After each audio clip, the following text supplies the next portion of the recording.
Hepatitis होची एक infection liver एक प्रदाह मनुष्य देह को केमती संक्रमित होता है। हेपाटाइटिस ए भाइरस और हेपाटाइटिस ई भाइरस दूषित खाद्य दूषित पानी द्वारा हेपाटाइटिस बी सेक्स द्वारा कि ब्लड ट्रांसफ्यूजन द्वारा बी सहित सी रो संपर्क रही ब्लड ट्रांसफ्यूजन द्वारा हेपाटाइटिस सी व्यापक हेपाटाइटिस डी होची हेपाटाइटिस बी रो सांग संक्रमण को रोकवा केमती diagnosis treatment public awareness maximum 20 वर्ष भितर लिवर सिरोसिस हो जाए और लिवर कैंसर हो जाए लोक मैंने मृत्यु मुखे पड़े।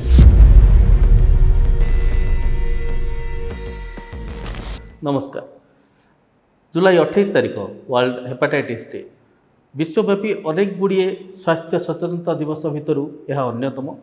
तो विशेषकर हेपाटाइटिस को केमती जानिबा हेपाटाइटिस कौन कौन लक्षण रही केमती यह संक्रमित होता है कौन आर प्रादुर्भाव रही आम लिवर उपरे केमती यहाँ प्रिभेन्सन करिपरिबा कौन सब टीकाकरण व्यवस्था रही आउ जनसाधारणकर कौन सहभागिता रही से संपर्क में आलोचना करवा। आम सहित अच्छा एससीबी मेडिकल कॉलेज जे फाउंडर प्रोफेसर थे hepatology department professor doctor Umesh Chandra Patra तांको स्वागत करवा और कथा हवा। नमस्कार सर। जुलाई मास 28 तारिख WHO द्वारा जो स्वीकृति प्राप्त करा जाइछि वर्ल्ड हेपाटाइटिस डे तार कौन एम एंड ऑब्जेक्टिव रही आपन कौन कहबे जनसाधारण को। वर्ल्ड हेपाटाइटिस डे बा विश्व हेपाटाइटिस दिवस यह समग्र विश्व रे जुलाई 28 तारिख दिन पालन करा जाए। जुलाई 28 कहीं करा जाए यह हूँ प्रोफेसर ब्लूमबर्ग का जन्मदिन जे कि हेपाटाइटिस बी रो आविष्कार करते अर्थात ऑस्ट्रेलियन एबोरिजिन्स ऑस्ट्रेलिया लोक मान पाखु ब्लड रे किसी पार्टिकल देखी जो पार्टिकल को से हेपाटाइटिस बी बोली आविष्कार करते से नोबेल प्राइज दिखाई आविष्कार करने 2 वर्ष पर से हेपाटाइटिस बी रो वैक्सीन बाहर करते। हेपाटाइटिस बी हूँ एक मारात्मक रोग यह समग्र विश्व में व्यापी रही वर्ल्ड हेपाटाइटिस डे हिसाब से या समस्त भितर आम आलोचना करवा। जमती अनेक गुड़े डे अच्छी world heart day world hypertension day world liver day तो ये सब गोटे गोटे अंग को सुरक्षा देवाई सचेतनता सृष्टि कर जो हेपाटाइटिस को लेकिन जो डे ऑब्जर्वेशन कराऊँ हेपाटाइटिस कौन आ तार कौन वेराइटी रही आमर लिभर उपरे वर्ल्ड लिभर डे अच्छी लिभर संबंधी रोग संबंध से दिन आलोचना करा जाए। हेपाटाइटिस हूँ एक इन्फेक्शन लिभर एक प्रदाह लिभर को जो भाइरस बा भूताणु माने इन्फेक्शन करती से विभिन्न प्रकार भूताणु अच्छा से मैंने जिते लिभर को आक्रमण करती धीरे धीरे लिभर को डैमेज कर दिखती 5 वर्ष 10 वर्ष 15 वर्ष भितर लिभर डैमेज हो जाए मैक्सिमम 20 वर्ष भितर लिभर सिरोसिस हो जाए एवं लिभर कैंसर हो जाए लोक मैंने मृत्यु मुखे पड़ती। तेणु यही रोगर प्रिभेन्ट करहब या ट्रिटमेंट करहब आउ क्योरेबल हो पार। तेणु जेहेतु ये सुविधा सब अच्छी या जदि जनसाधारण भितर सचेतनता वृद्धि प्राप्त हुए किंबा सरकारी स्तर में यह विषय पदक्षेप नि जाए किंबा चिकित्सक मैंने यह विषय आलोचना करती ताहले जो परिमाण रोगी मैंने ये सफर कष्ट पाँच सेटा प्रिभेन्सन करहब कारण prevention is better than cure. केते भेराइटी अच्छी आउ सेटा गोटे मनुष्य देह को केमती संक्रमित होता है। हेपाटाइटिस साधारण 5 प्रकार hepatitis A virus hepatitis B virus hepatitis C virus hepatitis D virus and hepatitis E virus आ गोटे हेपाटाइटिस एफ भाइरस बाहर तो 5-6 प्रकार हेपाटाइटिस या कहीं हेपाटाइटिस भाइरस कह जाए ना यही भाइरस माने लिभर को अटैक करती। हेपा शब्द लाटिन वर्ड रू आसी माने लिभर आउ इन्फेक्शन हूँ टाइटिस हेपाटाइटिस अर्थात लिभर इन्फेक्शन हुए यही भूताणु माने लिभर जाकि रुहती ब्लड रुहती और लिभर जा रुहती और धीरे धीरे लिभर सेल को डिस्ट्रॉय करती अर्थात नष्ट कर दिखती लिभर जंडिस हुए विभिन्न प्रकार लिभर संक्रमण देखा जाए। साधारणतः 5-6 प्रकार हेपाटाइटिस अच्छी हेपाटाइटिस ए भाइरस धरतु आम आलोचना करवा यह हूँ दूषित पानी द्वारा ये रोग व्यापे दूषित पानी दूषित खाद्य द्वारा यह मनुष्यर स्टोमाक व खाद्य भीतर प्रवेश करे से ब्लड भीतर जाए लिभर भीतर जाए ब्लड भीतर जाए ହେପାଟାଇଟିସ୍ ଏ ଭାଇରସ୍ ଏବଂ ହେପାଟାଇଟିସ୍ ଇ ଭାଇରସ୍ ଦୁଇଟି ଭାଇରସ୍ ଦୂଷିତ ଖାଦ୍ୟ ଦୂଷିତ ପାଣି ଦ୍ୱାରା ଶରୀରକୁ ପ୍ରବେଶ କରନ୍ତି। ସେଥିପାଇଁ ଯେତେବେଳେ ବନ୍ୟା ପାଣି ହୁଏ କିମ୍ବା ସିୱେଜ୍ କଣ୍ଟାମିନେସନ୍ ହୁଏ କିମ୍ବା ପାଣି ଦୂଷିତ ହୋଇଯାଏ ବିଭିନ୍ନ କାରଣରୁ, ସେହି ସମୟରେ କିମ୍ବା ଯେଉଁଠି ବହୁତ ଲୋକ ଉପସ୍ଥିତ ହୁଅନ୍ତି ବିଭିନ୍ନ ପ୍ରକାର ନାଟକ ବା ଯାତ୍ରା ଇତ୍ୟାଦି କରନ୍ତି, ସେହି ସମୟରେ ଯଦି ପାଣି ଦୂଷିତ ହୋଇଯାଏ ତେବେ ଏପିଡେମିକ୍ ଭାବରେ ବହୁ ଲୋକ ହେପାଟାଇଟିସ୍ ଏ ଏବଂ ହେପାଟାଇଟିସ୍ ଇ ଦ୍ୱାରା ଆକ୍ରାନ୍ତ ହୁଅନ୍ତି। ତେବେ ସାଧାରଣତଃ ହେପାଟାଇଟିସ୍ ଏ ଏବଂ ହେପାଟାଇଟିସ୍ ଇ ଏକ ସ୍ୱଳ୍ପକାଳୀନ ରୋଗ, ଏହା ସାଧାରଣତଃ ଭଲ ହୋଇଯାଏ। କିନ୍ତୁ ଯଦି ଜଣେ ପ୍ରେଗନେଣ୍ଟ ଲେଡ଼ିଜ୍ ଅର୍ଥାତ୍ ଗର୍ଭବତୀ ମହିଳାଙ୍କୁ ହେପାଟାଇଟିସ୍ ଇ ହୁଏ ତାହେଲେ ସେତେବେଳେ କିଛି କ୍ଷେତ୍ରରେ 5%, 10%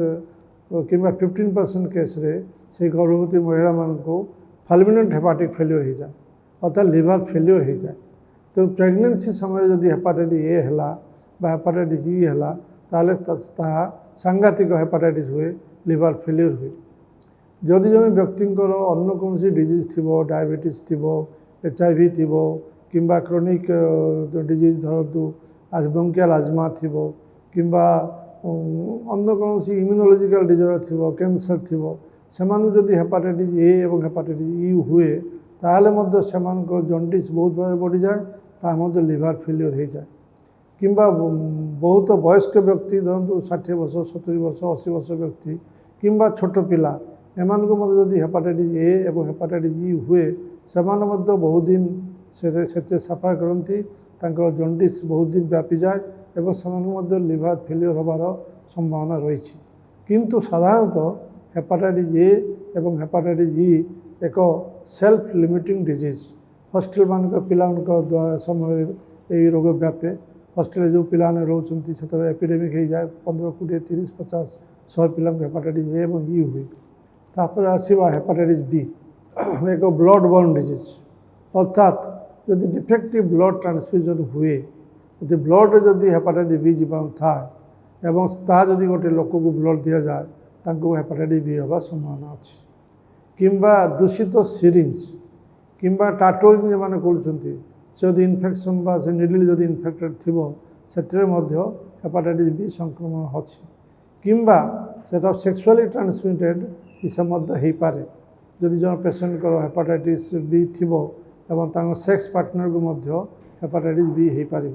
ସେଟା ଶରୀରକୁ ଇଞ୍ଜେକ୍ସନ୍ ଦ୍ୱାରା, ଛୁଞ୍ଚି ଦ୍ୱାରା କିମ୍ବା ସେକ୍ସ ଦ୍ୱାରା କିମ୍ବା ବ୍ଲଡ଼ ଟ୍ରାନ୍ସଫ୍ୟୁଜନ୍ ଦ୍ୱାରା କିମ୍ବା ମଦରୁ ଯଦି ହେପାଟାଇଟିସ୍ ବି ହୋଇଥିବ ତାହେଲେ ଡାଇରେକ୍ଟ ଟ୍ରାନ୍ସମିସନ୍ ଟୁ ଦି ଫିଟସ୍, ସେଟା କୁହନ୍ତି ଭର୍ଟିକାଲ୍ ଟ୍ରାନ୍ସମିସନ୍। ହେପାଟାଇଟିସ୍ ବିର ଏହି ବିଭିନ୍ନ ପଦ୍ଧତିରେ ଏହା ଶରୀରକୁ ଆକ୍ରାନ୍ତ କରେ। ଆଉ ଗୋଟେ ଅଛି ହରାଇଜଣ୍ଟାଲ୍ ଟ୍ରାନ୍ସମିସନ୍, ଅର୍ଥାତ୍ ଯଦି ଜଣେ ପିଲା 3 ବର୍ଷ, 4 ବର୍ଷ, 5 ବର୍ଷ ପିଲା ଖେଳୁଛି, ତା କ୍ଲୋଜ୍ ସଂସ୍ପର୍ଶରେ ଯେଉଁ ପିଲାମାନେ ଆସୁଛନ୍ତି କୌଣସି ପ୍ରକାରରେ ତାଙ୍କର ପିଲାମାନେ ମିଶାମିଶି ଦ୍ୱାରା ସେଟା ହରାଇଜଣ୍ଟାଲ୍ ଟ୍ରାନ୍ସମିସନ୍ ମଧ୍ୟ ହୁଏ। ଏ ସାଙ୍ଗ ପିଲାଙ୍କ ମଧ୍ୟ ହୋଇଯାଇପାରେ ଏବଂ ସେଟା ଏକ୍ଜାକ୍ଟଲି କେମିତି ହୁଏ କହିବା କଷ୍ଟ। କିନ୍ତୁ ଯେହେତୁ ହେପାଟାଇଟିସ୍ ବି ଜଣକୁ ଆକ୍ରାନ୍ତ ହୋଇଛି ତାହାର ସେଲାଇଭାରେ ହେପାଟାଇଟିସ୍ ବି ମଧ୍ୟ ବାହାରି ଆସେ କିମ୍ବା ତାଙ୍କର ସିମେନ୍ ମାଧ୍ୟମରେ ମଧ୍ୟ ହେପାଟାଇଟିସ୍ ବାହାରି ଆସେ କିମ୍ବା ତାଙ୍କ ଦେହରୁ ଯଦି ପୂଜ ବାହାରୁଥିବ କିମ୍ବା ସିରମ୍ ବାହାରୁଥିବ ବା ରକ୍ତ ବାହାରୁଥିବ, ଏହା ସାଙ୍ଗସାଥିମାନଙ୍କ ଦ୍ୱାରା ହେପାଟାଇଟିସ୍ ବି ଟ୍ରାନ୍ସମିସନ୍ ହୁଏ, ତାକୁ କୁହନ୍ତି ହରାଇଜଣ୍ଟାଲ୍ ଟ୍ରାନ୍ସମିସନ୍। ତେଣୁ ଏହି ଦୁଇ ପ୍ରକାର ଟ୍ରାନ୍ସମିସନ୍ ଯେତେବେଳେ ହୁଏ, ହେପାଟାଇଟିସ୍ ବି ଯେତେବେଳେ ଶରୀରକୁ ପ୍ରବେଶ କରେ, ହେପାଟାଇଟିସ୍ ବିର ଇନକ୍ୟୁବେସନ୍ ପିରିୟଡ଼ ହେଉଛି 1 to 6 months, ଏଭାରେଜ୍ ଧରନ୍ତୁ 3 ମାସ କି 4 ମାସ। ଥରେ ହେପାଟାଇଟିସ୍ ବି ଜୀବାଣୁ ଶରୀରକୁ ପ୍ରବେଶ କଲା ପରେ ତା ଶରୀରରେ ରୋଗ ଲକ୍ଷଣ ପ୍ରକାଶ ପାଏ। ଏଇ 6 ମାସ ଭିତରେ ରୋଗ ଲକ୍ଷଣ ପ୍ରକାଶ ପାଏ। ଏ ରୋଗ ଲକ୍ଷଣ ପ୍ରକାଶ ପାଇବା ପୂର୍ବରୁ 3 ମାସ ପାଖାପାଖି ବେଳକୁ ହେପାଟାଇଟିସ୍ ବିର ସରଫେସ୍ ଆଣ୍ଟିଜେନ୍ ବଡ଼ିରେ ଦେଖାଦିଏ। କିମ୍ବା ତାଙ୍କର ଯଦି ଲିଭର ଫଙ୍କସନ୍ ଟେଷ୍ଟ ଆମେ କରିବୁ ତାହେଲେ ସେ ଲିଭର ଫଙ୍କସନ୍ ଆବନର୍ମାଲିଟି ମଧ୍ୟ ଦେଖାଯିବ, ଅର୍ଥାତ୍ ଲିଭର ଏନ୍ଜାଇମ୍ସ ବଢ଼ିଯାଇଥିବ, ହୁଏତ ବିଲିରୁବିନ୍ ମଧ୍ୟ ବଢ଼ିଯାଇପାରେ। ତାପରେ ଯଦି ରୋଗର ଲକ୍ଷଣ ଦେଖାଯାଏ ଏବଂ ସିଏ ମଧ୍ୟ କିଛି ପରିମାଣରେ ଧରନ୍ତୁ 100% ଆକ୍ୟୁଟ୍ ହେପାଟାଇଟିସ୍ ବି ଭାଇରସ୍ ହେଲା 90% ଭଲ ହୋଇଯାଆନ୍ତି, ବଡ଼ିର ସେଲ୍ଫ ଇମ୍ୟୁନିଟି ଦ୍ୱାରା ଭଲ ହେଇଯାଆନ୍ତି କିମ୍ବା ଚିକିତ୍ସା ଦ୍ୱାରା ଭଲ ହେଇଯାଆନ୍ତି। କିନ୍ତୁ 5 to 10% cases goes to chronicity अर्थात क्रोनिक डिजीज हो जाए केते क्रोनिसिटी कहे जदि 6 मास ऊर्ध हेपाटाइटिस बी जनक देह में रहा ताहले आम भावु से पेसेंट को क्रोनिक हेपाटाइटिस हो क्रोनिक हेपाटाइटिस सिम्पटम्स अलग एक्यूट हेपाटाइटिस ट्रिटमेंट अलग ये हूँ हेपाटाइटिस बी केमती संक्रमण हुए बी सहित सी रो संपर्क रही क्रोनिक हेपाटाइटिस सी बा एक्यूट हेपाटाइटिस सी ब्लड द्वारा किंबा टाटोइंग द्वारा किंबा सेक्सुअली ट्रांसमिशन अच्छी किंबा इंजेक्शन सिरिंज निडल द्वारा सेटा व्यापी जाए कि तांकर हॉरिजॉन्टल ट्रांसमिशन नहीं आ वर्टिकल ट्रांसमिशन हो पारे माँ पाखु पिला को जापे किंतु हॉरिजॉन्टल ट्रांसमिशन हुए ना तेणु ब्लड ट्रांसफ्यूजन द्वारा हेपाटाइटिस सी व्यापे तेणु हेपाटाइटिस बी और हेपाटाइटिस सी हूँ पैरेंटल डिजीज अर्थात इंजेक्शन द्वारा किंबा सेक्स द्वारा जनक शरीर आउ शरीर को प्रवेश करे हेपाटाइटिस डी हूँ हेपाटाइटिस बी रो सांग हेपाटाइटिस बी पेसेंट रे हेपाटाइटिस डी बेसी अटैक करती तो कौन सब सिम्पटम डेभलप होता है सो दैट से लोकटा अलर्ट रही विशेषज्ञ जाकि देखा कर साधारणतः जिते जॉन्डिस हुए गोटे प्रोड्रोमल सिम्पटम्स थाए धरतु बांति लगे भोक लगनी टी ज्वर हम देह हाथ दुर्बल लगे देह हाथ घसीमोटी हेबा एवं ज्वर हम दुर्बल लगे बांति लगे यू हूँ प्रोड्रोमल सिम्पटम्स यही प्रकार प्रोड्रोमल सिम्पटम्स 3-4 दिन 5 दिन भितर तापर जॉन्डिस देखा जाए मैक्सिमम 7 डेज भितर जो आखि हलदिया पड़ जाए नख हलदिया पड़ जाए परिस्रा हलदिया पड़ जाए जॉन्डिस समस्त आखि देखा जाए जॉन्डिस सहित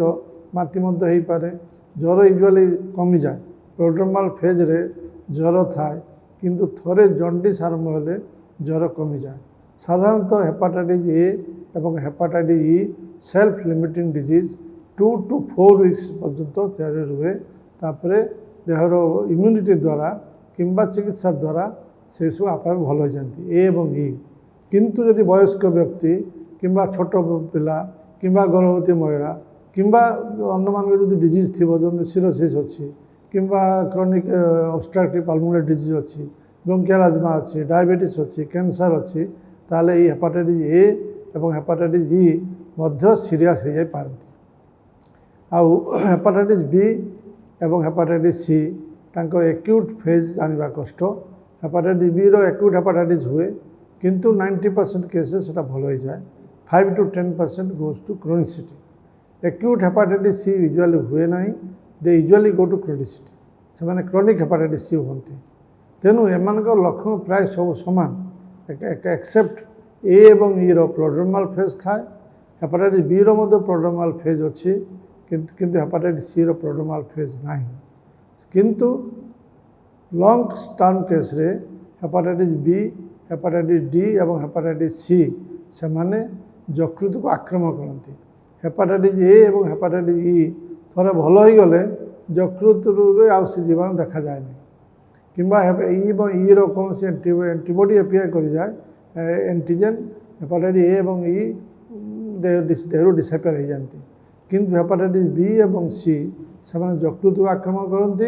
एवं से क्रोनिक हेपाटाइटिस सी हुए साधारणतः 10 ରୁ 15 वर्ष भितर हेपाटाइटिस बी लिवर को डैमेज कर दिए सिरोसिस कर दिए हेपाटाइटिस सी 15 ରୁ 20 वर्ष भितर लिवर सिरोसिस हो जाए बहुत क्षेत्र में लोक मैंने जापारती ना जे हेपाटाइटिस बी अच्छी कि हेपाटाइटिस सी अच्छी कारण सब ब्लड चेक न कले आप जानीपारे ना कारण जिते क्रोनिक हो जाए एक्यूट सिम्पटम्स को लोग भूली जाती तेणु तांकर 15 ରୁ 20 वर्ष भितर से सिरोसिस रोग में आक्रांत होती किंबा लिवर कैंसर रे आक्रांत होती जमती आप कहले सर सिम्पटम गुड़ा एते माने जो पूरा बी आउ सी अटैक न करि लिवर को सी सिम्पटम एते भयंकर भाव देखा जाएनी तो ताले आम जो संक्रमण को रोकवा केमती हेपाटाइटिस बर्तमान जो थीम अच्छी 2026 लेटस ब्रेक इट अर्थात हेपाटाइटिस जो साइकिल अच्छी ब्रेक करमती ब्रेक करा ना प्रथम हूँ डायग्नोसिस ट्रिटमेंट एवं पब्लिक अवेयरनेस द्वारा एक ब्रेक कर प्रॉपर डायग्नोसिस हवा दरकार एवं diagnosis minimum hepatitis B surface antigen testing हो हेपाटाइटिस सी रो एंटीबॉडी टेस्टिंग होतिबो हेपाटाइटिस ए एवं ई रो एंटीबॉडी टेस्टिंग होतिबो एवं हेपाटाइटिस बी रो गोटे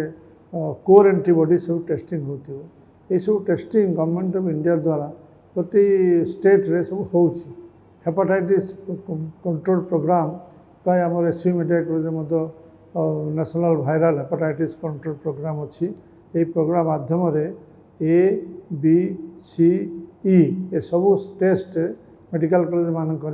एवं डिस्ट्रिक्ट हेडक्वार्टर हॉस्पिटल मानक सब अवेलेबल होची एवं ये सब टेस्ट कले ये सब जानीपारे जे क्या हेपाटाइटिस बी अच्छी क्या सी अच्छी क्या ए अच्छी क्या ई अच्छी से अनुजाई यही तो शॉर्ट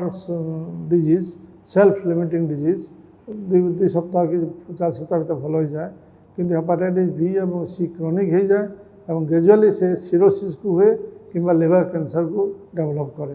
तेणु बी और सी क्षेत्र में प्रॉपर डायग्नोसिस दरकार प्रॉपर ट्रीटमेंट दरकार एवं क्योर हवा दरकार हेपाटाइटिस बी रो प्रॉपर डायग्नोसिस अच्छी हेपाटाइटिस बी रो ट्रीटमेंट अच्छी किंतु क्योर इज डिफिकल्ट किंतु हेपाटाइटिस सी रो डायग्नोसिस भी अच्छी ट्रीटमेंट भी अच्छी क्योर भी अच्छी तेणु hepatitis C is a curable disease hepatitis B is a treatable disease आउ controllable disease but not curable disease किंतु जिते बॉडी रे इम्यूनिटी कमी जाए कि डायबिटीज हो जाए कि ओल्ड एज हो जाए कि अन्य लिवर डिजीज सिरोसिस अन्य डायबिटीज अन्य आजमा इत्यादि रोग हुए बॉडी इम्यूनिटी कमी गले से हेपाटाइटिस बी भाइरस बढ़ी जाती एवं धीरे धीरे hepatitis B virus liver cirrhosis कि लिवर कैंसर कर दिए तो hepatitis B virus is a carcinogenic virus hepatitis C virus is a carcinogenic virus तो जदि जमती आप कहले तार स्क्रीनिंग व्यवस्था अच्छी सरकार द्वारा अनेक जगह भी निजे चाहिए लिवर इन्फेक्शन अच्छी ना नहीं जड़े साधारण लोक जापर तो जदि बी आउ सी अच्छी से जानिले तार कौन कौन ट्रीटमेंट मॉडलिटी अच्छी और ट्रीटमेंट ड्यूरिंग ट्रीटमेंट आप कौन एडवाइस करती बी सी थाए हेपाटाइटिस बी भाइरस रो प्रथम डायग्नोसिस करा जिवो तबे हेपाटाइटिस बी भाइरस केते परिमाण अच्छी जहाँ कहते हेपाटाइटिस बी भाइरस रो डीएनए केते क्वांटिटेटिव डीएनए तो डीएनए केते अच्छी से डीएनए अनुजाई आम चिकित्सा करूँ बहुत केस रे धरतु 60% 70% 80% केस रे डीएनए इज नॉट डिटेक्टेबल खाली सरफेस एंटीजन था किंतु तांकर डीएनए इज नॉट डिटेक्टेबल और वेरी लो लेवल था से कहती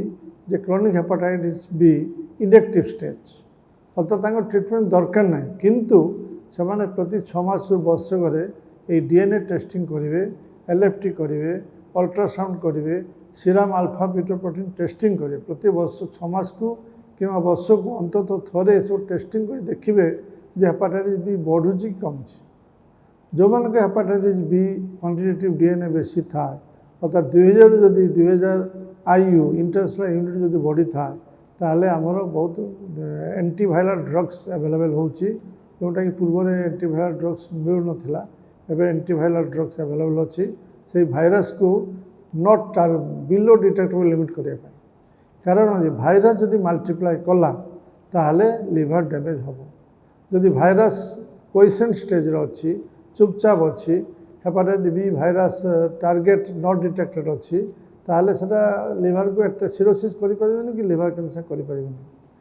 तेबे सबु हेपाटाइटिस बी भाइरस सिरोसिस न करी मध्य डायरेक्ट लिवर कैंसर करि पारती कारण दे आर कार्सिनोजेनिक भाइरस से कैंसर तैयारी करि पारती हेपाटाइटिस सी भाइरस मध्य लिवर सिरोसिस न करिकी डायरेक्ट लिवर कैंसर मध्य करि परिबो तेनु आपण ब्लड टेस्ट करेंगे